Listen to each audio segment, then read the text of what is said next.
இப்போல்லாம் அது மாரி ஈவினிங் வந்த உடனே வீட்டுக்கு கூட வர்றது கிடையாது. இந்த மரமே தஞ்சமா கிடக்குறான்.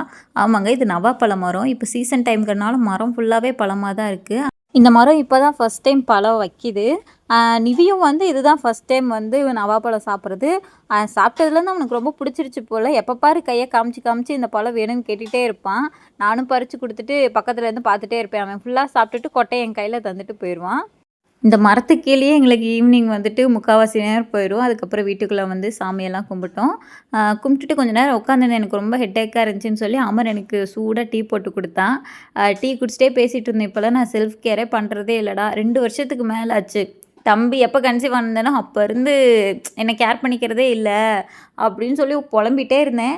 அதுக்கப்புறம் பார்த்தீங்கன்னா, த்ரெட் பண்ணுறது கூட இல்லடான்னு சொன்னோனே, இப்போ என்னம்மா 1/2 மணி நேரம் தாம்மா போயிட்டு வர்றதுக்கு, வா போலான்ட்டு கையோடு கூட்டிகிட்டே போயிட்டான். நாங்க கிளம்புன நேரமோ என்னமோ தெரில, செம்ம டிராஃபிக். எதுக்கு இவ்வளோ டிராஃபிக் ஆச்சுன்னே தெரில. அப்படி இப்படின்னு போயிட்டு ஒரு கடைய கண்டுபிடிச்சு போனோம். ரொம்ப நாள் கழிச்சு ஐப்ரோ த்ரெட் பண்ணுறதுனால ரொம்ப பெயினாக வேறு இருந்துச்சு. அப்புறம் த்ரெட் பண்ணிவிட்டு வெளியே வரும்போது ஃபுல்லாக ஃபாஸ்ட் ஃபுட் கடை தான். அப்படியே ஸ்மெல் ஆள் தூக்குச்சு. வீட்டிலேயே இருந்திருந்தா கூட நான் பாட்டுக்கு உப்புமா செஞ்சு கொடுத்துருப்பேன். கடையை பார்த்தோன்னே எனக்கு ஃப்ரைட் ரைஸ் வேணுனாலே வேணும்னு சொல்லிட்டான். அப்புறம் ஃப்ரெண்ட்ஸ் எல்லாம் வந்ததுக்கப்புறம் எல்லாருமே ஷேர் பண்ணி வாங்கிக்கிட்டோம். நிவிக்கு மட்டும் வீட்டுக்கு வந்து உப்புமா செஞ்சு கொடுத்தேன். பாவம் அவன் மட்டும் உப்புமா சாப்பிட்டான். அண்ட் உங்கள் யாருக்கெல்லாம் ஃப்ரைட் ரைஸ் ரொம்ப பிடிக்கும்னு மறக்காமல் கமெண்ட் பண்ணுங்கள். மை ஃபேவரட் இது.